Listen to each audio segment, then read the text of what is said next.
여러분, 해외여행 가셨을 때 구글맵 사용해 보신 적 있으시죠? 정말 놀라울 정도로 정확합니다. 어떤 작은 골목길도 척척 찾아주고 실시간으로 교통 상황까지 알려주죠.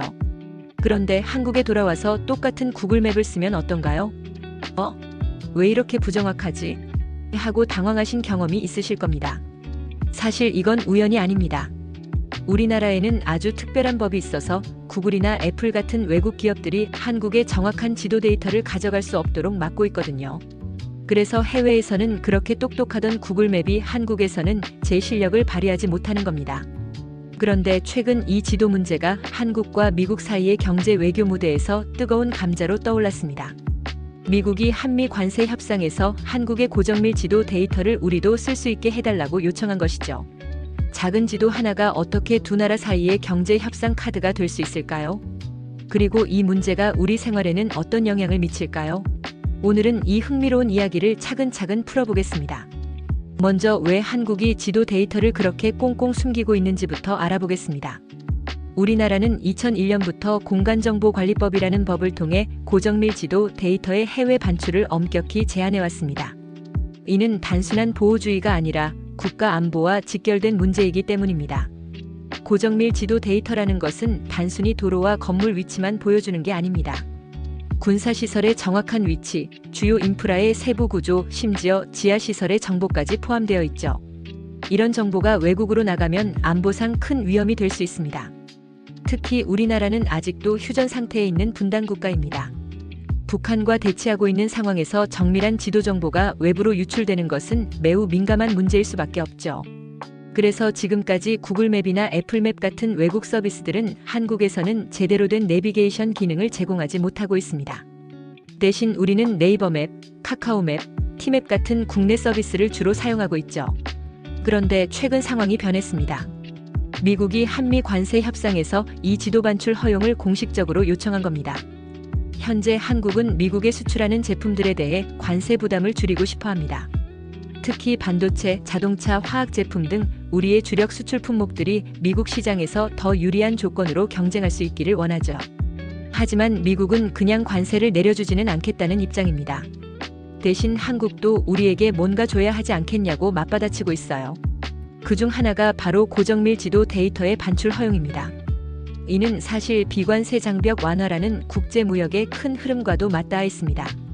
관세는 눈에 보이는 무역 장벽이지만 각국의 규제나 제도적 제약은 눈에 보이지 않는 장벽이 될 수 있거든요. 미국 입장에서는 한국의 지도 데이터 반출 제한이 바로 이런 보이지 않는 장벽으로 여겨지는 것이죠. 그렇다면 이 문제를 경제적 관점에서 한번 살펴볼까요? 구글이나 애플 같은 미국 기업들은 전 세계적으로 통합된 지도 서비스를 제공하고 싶어 합니다. 미국에서 한국으로 출장 온 사람이 똑같은 구글맵 앱으로 길을 찾을 수 있다면 얼마나 편리하겠어요? 이는 단순히 편의성의 문제가 아니라 데이터 경제 시대의 핵심 경쟁력과도 직결됩니다. 현재 전 세계 지도 서비스 시장은 구글이 압도적으로 장악하고 있습니다. 하지만 한국, 중국, 러시아 같은 몇몇 국가들은 자체적인 지도 서비스를 보호하고 있죠.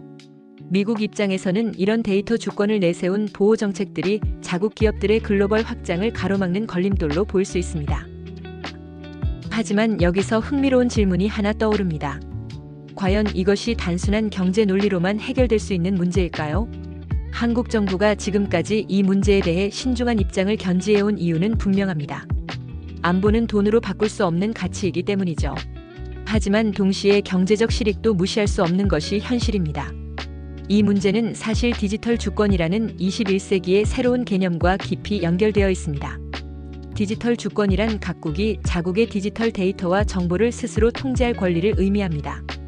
단순히 지도 데이터만의 문제가 아니라 국민들의 개인정보, 국가 인프라 정보, 경제 데이터 등 모든 종류의 디지털 정보를 누가 어떻게 관리하고 통제할 것인가의 문제죠.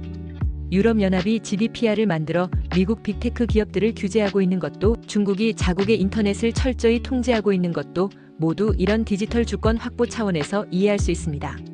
한국의 지도 데이터 반출 제한도 마찬가지입니다. 우리나라의 정밀한 지리 정보가 외국 기업의 서버에 저장되고 처리된다면 이는 단순히 편의성의 문제를 넘어서 주권의 문제가 될 수 있죠. 하지만 동시에 이런 보호 정책이 과연 미래 지향적인가 하는 의문도 제기됩니다. 글로벌 디지털 경제에서 너무 폐쇄적인 정책을 유지하면 오히려 우리 기업들의 경쟁력이 떨어질 수도 있거든요. 지금까지 살펴본 내용을 정리해보면 한국의 고정밀 지도 데이터 반출 이슈는 단순한 기술적 문제가 아닙니다.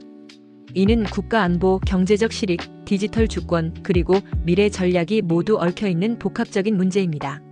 한편으로는 안보를 위해 신중해야 한다는 목소리가 있고, 다른 한편으로는 경제적 실익을 위해 개방이 필요하다는 주장도 있습니다.